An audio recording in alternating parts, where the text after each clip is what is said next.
All right, let's see.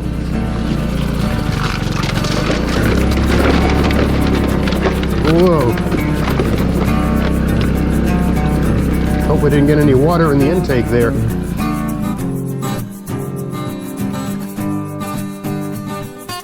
Hey, it's Greg here with Outdoors on the Cheap, and I'm getting geared up to go out in the woods for a couple days.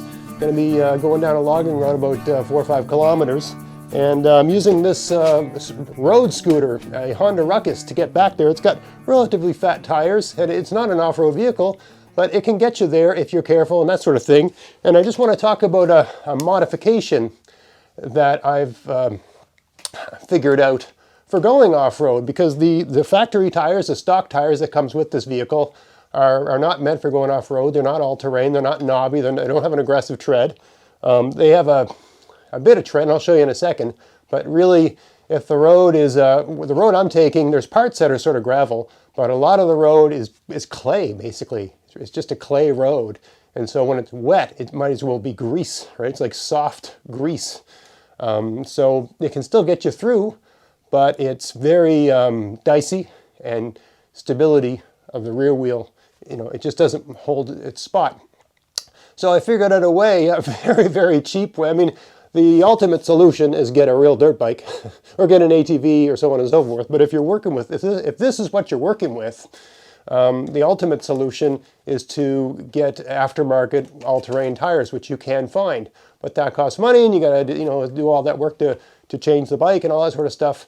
And really, they're not. You don't need them all the time. I mean, it's a good modification to make for a few $100. You could probably change the tires on this to something more suitable to going off-road. Yes. Well, what if you're a person that uses it for both things, right? Or what if you're just like me and really, really cheap?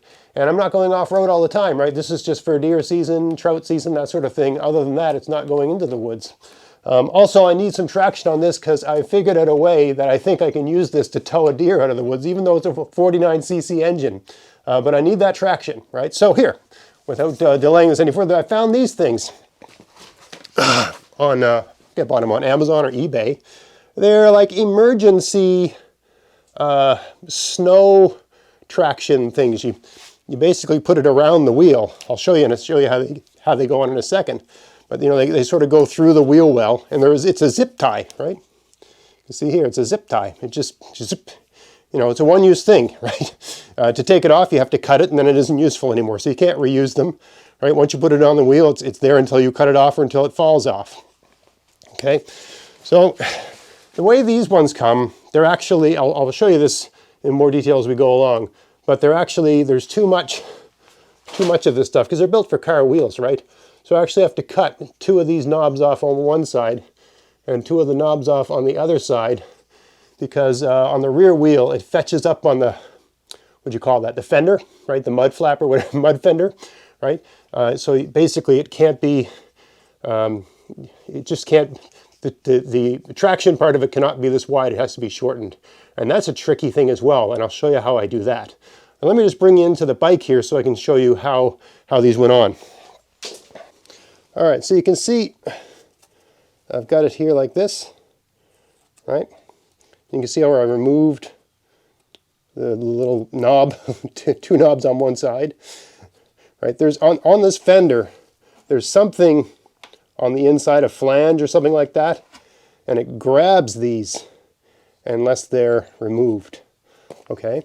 So I've already used this once, and I went about 10 kilometers or more in it, probably more than that. And 2 of these straps survived that trip, but one of them is missing. I only put 3 on the wheel, and I found that basically with 3 on the wheel, you could put more, of course, but the difference between 2 and 3 is monumental. When you got 3 on there, it's amazing the difference in traction that you get, right? Because basically, it goes about every foot you're getting, every foot of distance you travel, you're getting a bit of that traction. So it's almost always in contact, right? At some point on my last trip, one of these came off. There's a part of the road that's rocky, and I should have driven on the hump in between this. There's basically like a logging road with a hump in between and sort of like a gravelly part on either side of the hump. I should have stayed on the hump where it's just grass and kind of soft. But I was driving on the gravel, which these things really take a pounding on that, right? They're not built for it. These are built for going in snow and stuff like that, right? But anyway, they survived, right? So I'm just going to put another one on here. Now let me show you how because removing these, the plastic that these are made of is very hard, as it should be. And they don't want to come off, right? And just trying to cut it with a knife is a recipe for disaster. The first one I did, I used a knife and just tried to cut it, holding it with my hand. And it was an unbelievably dicey operation. And it's a miracle I didn't cut myself bad, because you're loading up so much pressure, because this stuff does not want to cut. Let me show you what I figured out. So I've come at this a number of different ways, and I found, trial and error sort of thing, right? But I found putting it in the vise and just using chisel, sort of, and upside down, with the angly part, the flat part up. Put it that way, or the flat chisel has sort of an angled part. I'm sure there's a technical term for that, and a flat side. Put the flat side up. All right, so let me just do the other side here. I've already knocked 2 of them off. So you just get it in the vise. You got to have a vise for this, or I'm sure there's some other thing you can improvise. If you were in a situation, maybe you could nail it to a piece of wood. Hopefully the holes don't weaken it. Let me get that right in there. If you're a new homeowner and you don't have a vise, you've got any sort of workshop, get one, even a little cheap one like this. The solutions that a vise just it solves a lot of problems, especially when you're by yourself.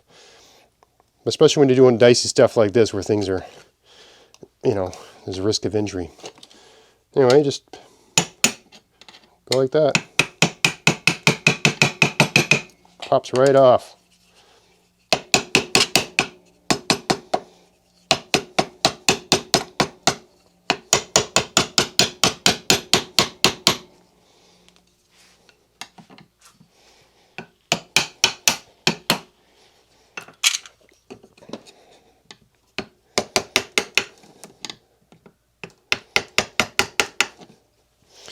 Don't go too crazy with it in terms of removing material. If you remove too much, you're going to weaken it a bit.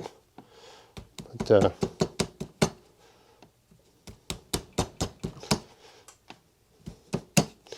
it doesn't have to be perfectly flush with the strap, but it's got to be close to that, right?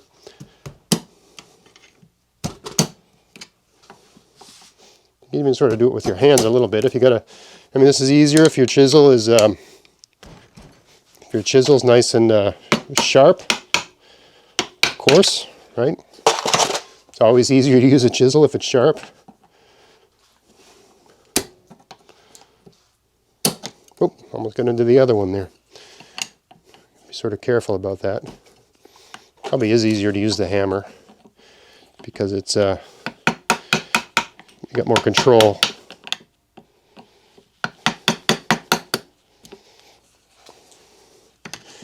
All right, so this is a little bit tedious, but this doesn't take long to do, especially once you've done a few in a row, right? Going back in the woods, maybe have one spare in case you lose all 3. You have one for traction.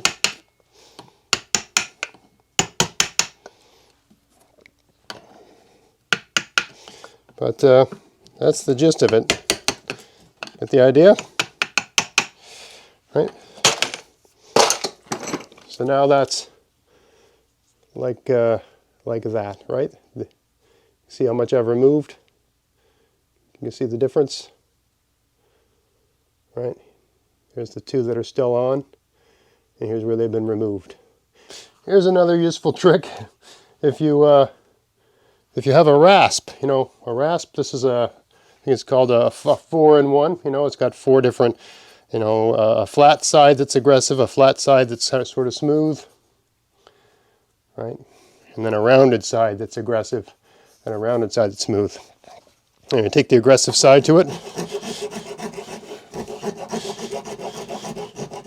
If you don't have a chisel, if you're an outdoors person, get one of these rasps. If you like working with wood,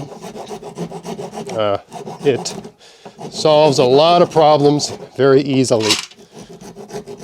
You could use a file, but the rasp just takes it down that much quicker, right? It's just more aggressive, right? Right, it's just a good tool for that sort of thing. Okay, so it doesn't look as clean, right, as the ones that were done with the chisel, right? You see how they're a bit more clean looking. There's more sort of stuff hanging off, but it's quick and it's easy.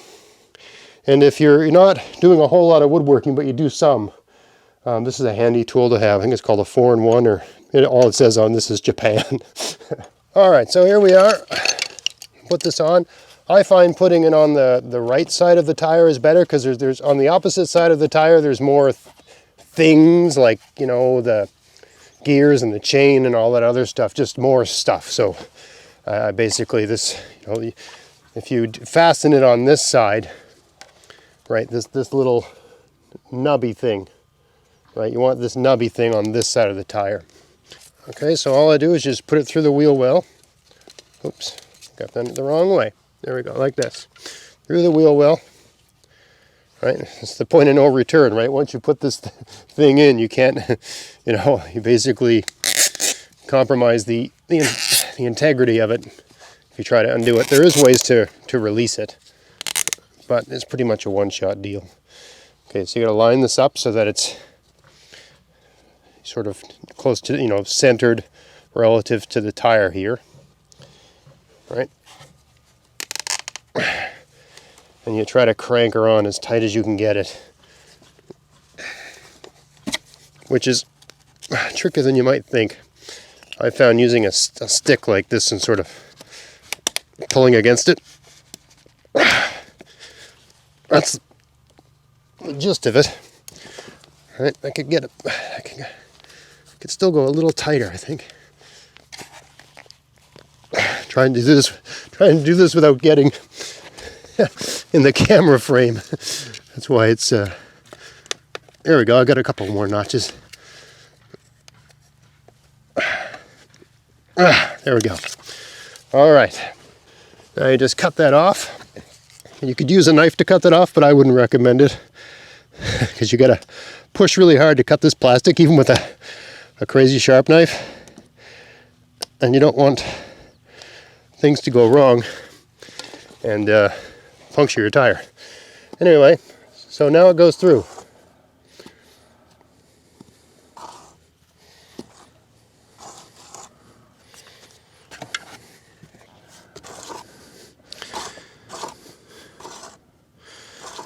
It's grabbing a little bit, but that's okay. There's probably just dirt underneath it. You notice the other two aren't touching anything, but they're a little bit more worn down. So, yeah, that's fine. Totally fine. That's just dirt underneath, I would guess. Yeah. If it's not working, it pops. It goes pop, pop, pop, every one that goes through, right? So as I said, I've taken this 10 kilometers like this, and I lost one strap. So this is not, you know, if you're going out, you know, all day or whatever, this is not a solution for that. You need to get proper all-terrain tires. But if you're, you know, a number of times a year, if you're going down a dicey road and you just want to augment your tires a little bit so they can handle it, this is all you need to do. It makes a huge difference. You wouldn't believe, you know, if you put extra ones on, if you had 6 or 5 on, that'd be even better, right? But I found even with this, it makes a pretty big difference, right? And there's different kinds of things like this you could buy. So, you know, check all that out. I don't think, I've looked really hard, I don't think there's any chain that will accommodate this hub. You'd have to, you know, get into doing major surgery on the bike to remove the hub and change all that. And there are, I mean, these are very popular bikes to modify. There's lots of stuff you can do, but I haven't really got time for that. I mean, you know, I got a full-time job, and you know, I like to get out in the woods, but most of the time when I'm out in the woods, I'm walking. I'm not driving. I use this just to get somewhere, and then I'm doing all my walking. But this is a good way to get go over a distance with a backpack and get in, and then you can spend all your time doing other stuff once you get in there. So, yeah, easy mod for taking these street tires, which have, you know, they have a degree of tread, right? but it's not very aggressive. It's better than nothing, but it's not very aggressive. So this makes a huge difference in terms of how it performs on soggy, muddy roads. Anyway, a simple mod that you can use if you want to save a few bucks and you're not doing this sort of thing all the time and just want to, you know, beef up your bike a little bit for an excursion. These things cost about 50 cents each. You normally have to buy, like, I think I got a dozen for $6 or something like that. Maybe they cost $1 each at the most, right? So let's say they're not $1 each, but let's just say that's $3 to amp your tire up. You know, it's a lot cheaper than, you know, spending a couple $100 on all-terrain tires. I don't put them on the front tire. The bike would travel better with them, but you know, it's not as necessary. Sure, it'll perform better if you have them on the front tire, right? It's just going to do better getting in and out of ruts and things like that. But you can get the big difference is not having it on the rear tire and having it on the rear tire. That makes a huge difference, right? If you put it on the front tire, that would make it even better. But the main gain, right? It's basically your traction's like double when you've got it on the rear tire. You put it on the front tire, you're just adding a little, you know, a few more percents, right? Right? The front will behave a little bit better, right? But what you want is the bottom of the bike where you're sitting, not slipping under you, slipping out from under you. You want, right? You want the bottom wheel that's underneath you to stay where you want it to stay. For a front wheel, you can compensate a little bit. You've got control. But the bottom wheel just does what it wants to do. Right? You don't have the same control over it as the front wheel, right? So this solves that, and it's cheap. All right, so I've been in the woods a couple days, and it's time to go home. And I think I got just enough battery to film how this tire thing works. I got 1, 2, 3. So 3 are still on. So I've driven this about 5 kilometers. So 2 of these have already been on one trip. Right? So 2 of these have gone 15 kilometers, and one of them, the new one, which I think is this one right here, has only gone 5. All right. All right. The whole trail isn't like this.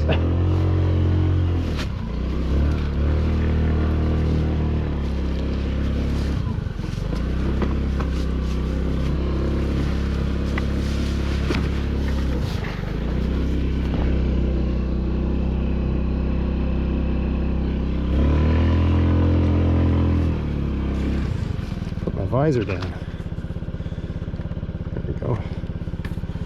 Kind of sunny. All right, so I got this camera set up sort of weird, so hopefully it stays in place. Not sure how reliable it's going to be. Let's go.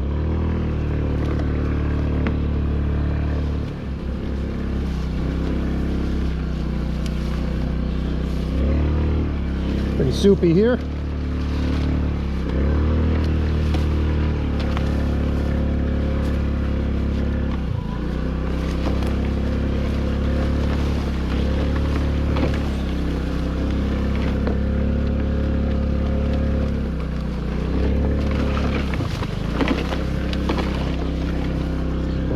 Here.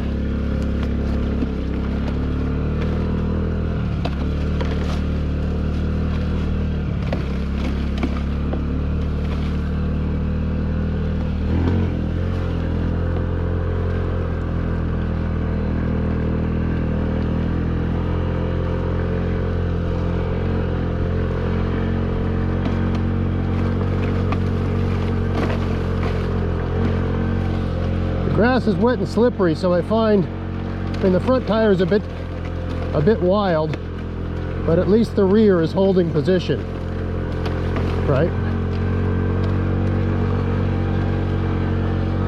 It would be better if there was those strips on the front tire. Whoa! Anthill. All right, that's more excitement than I want. I think we bottomed out there, but anyway.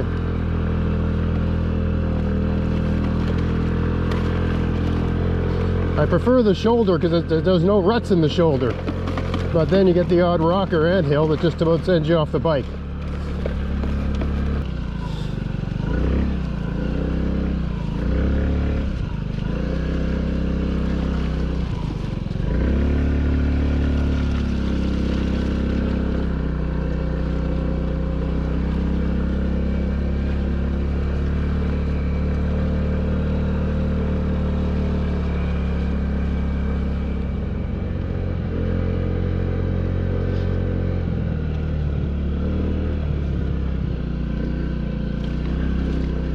right through the mud here. Just chews it up, no problemo.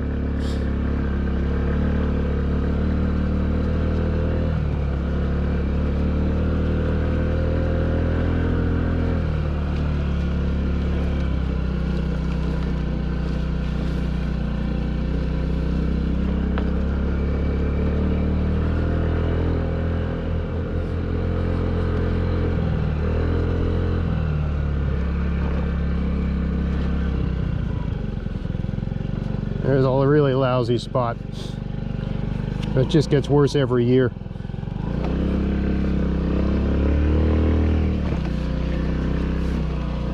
You go around it like this.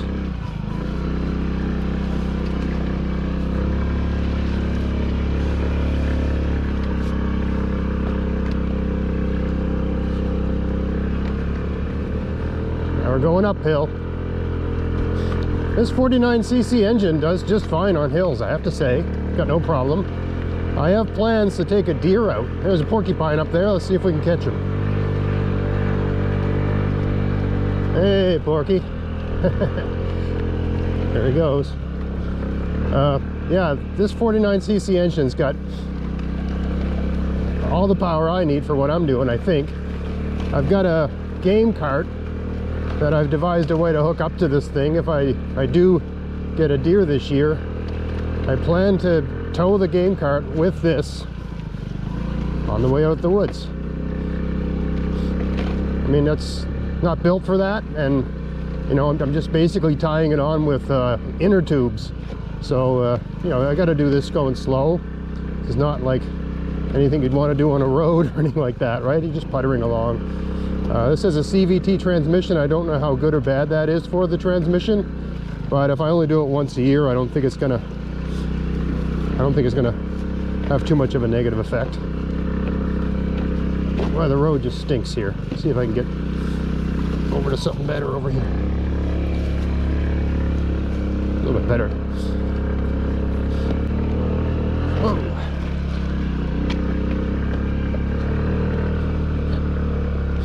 Without the traction on the front tire, it just finds ruts. On the good side, I mean, to some extent you can mitigate that with steering and so on, but without the traction on the front tire, it will just find its way into ruts. But luckily, if you lift the front tire up and pop it out of a rut, the rear tire will follow because it's got enough traction to do that. Without that strip, the rear tire does not behave at all. That's where I can put it. Pretty lousy here. This spot here is where I usually would park my, you know, my SUV. I've got a Honda Pilot. It's got about 8 inches of clearance, and you can sort of get through here, but I never know how soft it's going to be, and it's always so dicey. I end up driving right into those trees over there. I just think this is so deep here, and I don't know how deep the deepest parts are and how soft they are. So I often just park off on the side of the road here and hike the rest of the way. But since I got this thing, I can drive it all the way in. So there's no point in risking getting my my vehicle stuck, because to get something like that out of here costs a lot of money. A tow truck would not come down here. You'd have to get a farmer with a tractor, something like that, right? Or a buddy who's really gung-ho and get a huge truck with good four-wheel drive, all-wheel drive, all-terrain tires, and knows what he's doing. Right? Otherwise you're not getting it unstuck. So I don't want to go through all that. I'm risk averse. So right up until last year I would drive it. Well, even then there was that really bad spot 2 years ago that popped up, and it's basically you know, unnavigable. I can't get through that with my vehicle, which is why I've reverted to this. And yeah, I could hike the whole thing, but you know, I could afford this. It's very reliable. You can get them brand new for under $5 grand, right? And it seems, I mean, I thought about a motorbike, but at these slower speeds, a motorbike is tricky to tricky to operate. It's trickier to operate because you have to basically, you got to be controlling the throttle and the clutch. Yeah, you practice enough, you get good at it, right? But I thought this thing was more packable. Basically, I thought I could pack things onto it. It's a shame they don't have a version that's just a little, you know, little beefier, or maybe even lighter in weight. But you know, it's a shame they don't have a version just for doing stuff like this with more aggressive tires, more play in the shocks, and preferably lighter weight, and not a road vehicle, so you don't have to get the damn thing licensed. Basically, basically a dirt bike, but a scooter version. You know, it'd be sort of ideal, because not everyone that's, you know, driving off-road wants to be going fast and taking huge risks, right? That's for the young people. Some people just want to get back here to do things they love to do. If they were, you know, if they would really think about creating a cheap alternative to an ATV, right? These things are just so much more portable and more mobile. They're easier to store when you're home, easier to operate. The only difference this has between an ATV is you have to have balance, right? If you don't have balance, you're done. So I'm sure there's some age where it'll be not worth my while to drive this thing. And at that point, I'll just give it to one of my kids or something. So I prefer to be on the grass. I find the road is kind of greasy and slippery. I feel that it has better traction on the hump, even though it's not flat. I also think you're less likely to lose those traction strips on the hump here, because some of the road is quite gravelly here. I don't know why. It's usually flatter than this, but a lot of the gravel's kicked up on the road. I don't know what, some guy's taking a vehicle back here and just burning it, or they've got chains on their tires, or I don't know, you know what's going on. But yeah, the rocks are abnormally stirred up here. Maybe, perhaps they dragged something. You know, perhaps the guy got a deer on his ATV and dragged it back on a skid because he couldn't get it on the rear. I don't know. But there's an awful lot of rocks sort of turned up here that's not normal. So I don't know what's been happening here. Some guy's got aggressive tires. Somebody drove a tank back here, or maybe an Argo. I don't know. On these flat roads, flat parts here, this is very flat, and I can feel every one of those traction strips. Pop, pop, pop, pop, pop, pop, pop, pop, right? So basically, if you can feel the traction slips, they're probably taking a beating. On this grass here, where it's softer, I can't feel them. So if you're trying to preserve their longevity, I would stay off the harder stuff. Unless you can't avoid it. Like right now, I can't avoid it. So I'll just go slow instead of fast. I'd like to go fast, but oh, the heck with it.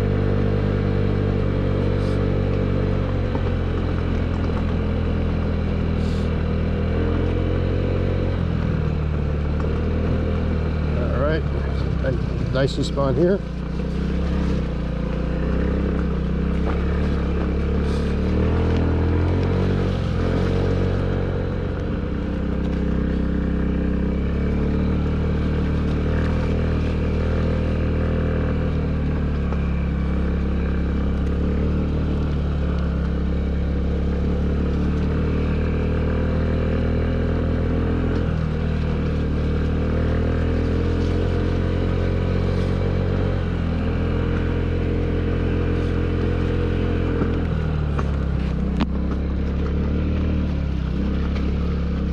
Alright, here we go, down in this. I don't want to bottom out here.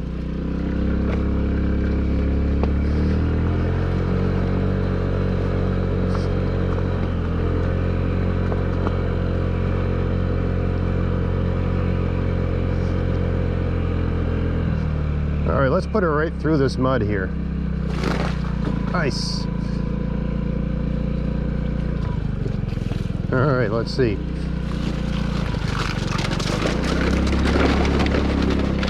Whoa. Hope we didn't get any water in the intake there. Alright, this is utterly lousy. Let's get up out of here. But was able to do it. but I don't know how good that was for it. Another lousy spot.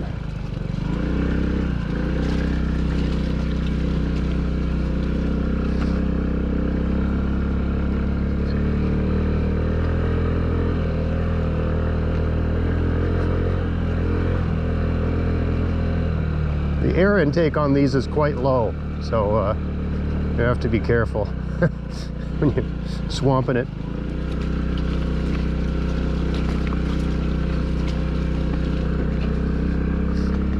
Yeah, I think it's possible somebody drove in here today and drove back out. A lot of the ice is broken. Truck looks like it. There is a guy with a big truck that comes in here sometimes. You know, huge clearance, like 12-inch clearance sort of thing. Here we are, back at the highway. All right, so we got a couple seconds of battery left. Let's see if we got all three of those strips there. There's one, two. We have all three. Okay, so two of those have gone at least 20 kilometers, and the new one's gone 10. That's not bad. I mean, I only come out here during deer season and trout season, and it's usually the road's not this muddy during, well, sometimes May, April it can be bad, but it's always way worse in October, November. It's just perpetually wet. It never dries out. Probably because of the high clay content in the subsoil. Anyway, there's a test of the little strips. Works fine. I think 5 or 6 would be even better, but this is outdoors and the cheap. Trying to keep it cheap. I hope you found that interesting. Thanks for watching. So anyway, I hope you found that interesting. If you did, please like, share, subscribe. And until next time, enjoy the outdoors on the cheap. Thanks for watching.